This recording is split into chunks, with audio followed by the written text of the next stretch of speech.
The serious topic that we have to deal with daily here in South Africa is gender-based violence. It is rife in South Africa, and women would do well to take their own safety very seriously and into their own hands. Self-defense instructor Rob Paynter, along with Dominic Olfsen, they are here to show us what we can do if we find ourselves in a dangerous situation. Good morning, Rob and Dominic. First of all, you know, the answer is very obvious, but why is it more important than ever now for women to make sure that they equip themselves with the ability to defend themselves should they be in a situation they do not want to be in?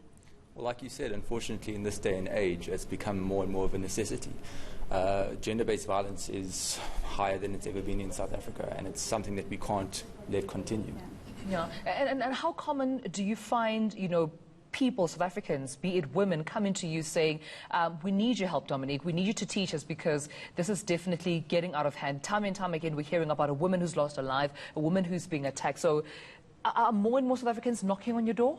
Definitely, it's becoming quite serious, and every day we've got somebody coming in with a story, which is quite upsetting. But at the same time, I'm so proud of the women of South Africa who are stepping up and empowering themselves, who aren't just sitting behind a keyboard and screaming about what's happening and waiting on other people to sort it out, because that's not going to happen. So for those women who are actually standing up and going, hang on, wait, enough is enough, I'm going to take this into my own hands, ignite that power that you have. And us, we underestimate ourselves as women. So if you just understand how to do it, it's actually not that difficult. Rob, just on the issue of understanding how to do it, I think that, you know, some women might not be sure what is expected of them when going to a self-defense class. Do I, for example, need to have a certain level of fitness? Do I need to have a certain background in, I don't know, martial arts? Can any woman walk into your studio and learn how to defend themselves?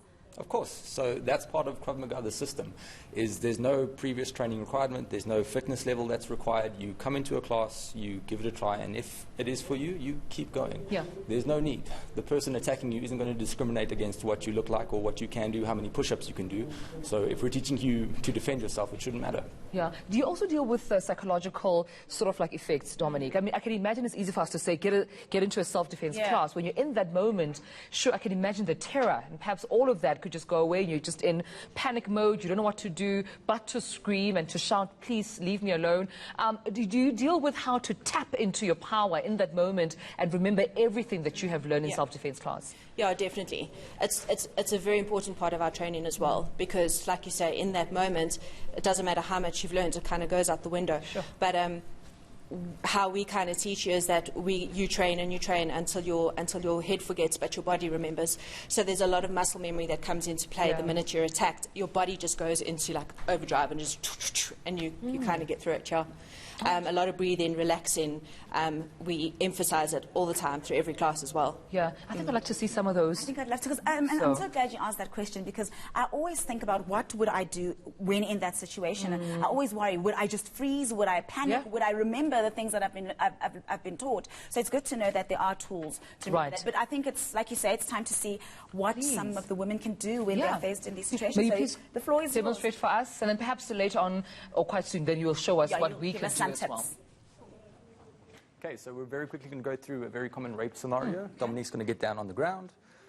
I'm going to get into what's called a guard position. All right. From here, and Dominic is going to beat me up.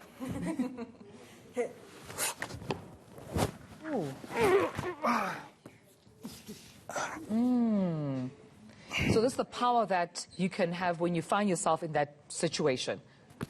Sure. So essentially what happens there is you're using your legs, you're using your arms, you're using your core to get him down. Naturally, when you're in a situation where you're going to get raped, your first instinct is to stop. Yeah. You need to close that space, get that person as close to you as you possibly can.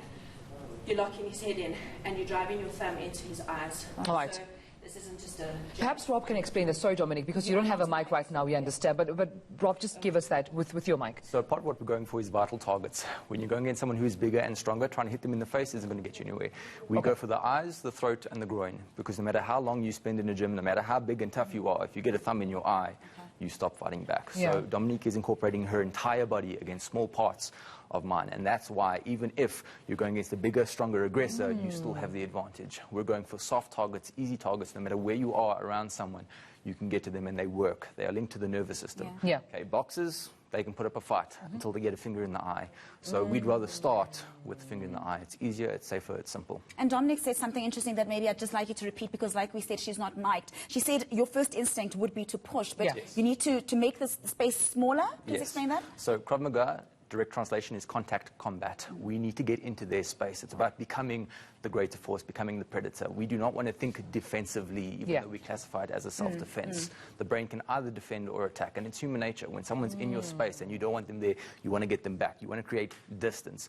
But you need to cultivate the mindset of shutting them down. You need to get into their space so that they become defensive. They need to protect themselves from you, not the other way around. And this is assuming that, of course, your perpetrator is unarmed.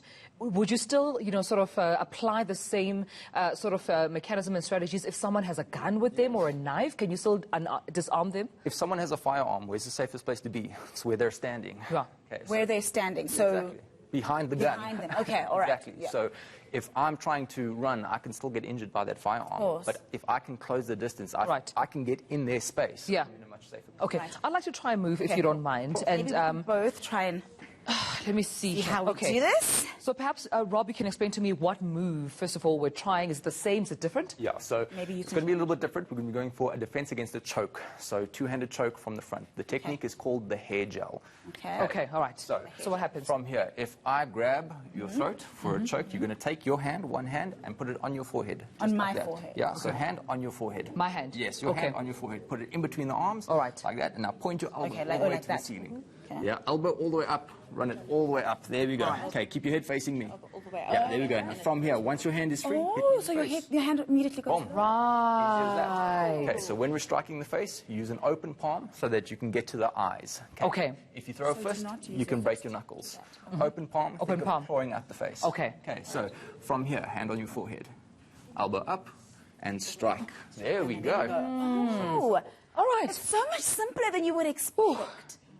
Okay. And as soon as you make that move, also the perpetrator's thinking, what is she doing? Yeah, exactly. So that might just catch them off guard. The goal is to get them on defense. The sooner I'm worried about protecting myself, the sooner I forget about attacking you. Right. So as soon as you get into the position, you disarm them, then you need to make a run. Do you run? It's going to depend on the situation. So if I can continue and I have to continue to get you down, I'm going to continue. I'm going to keep throwing strikes. I'm going to keep getting distance.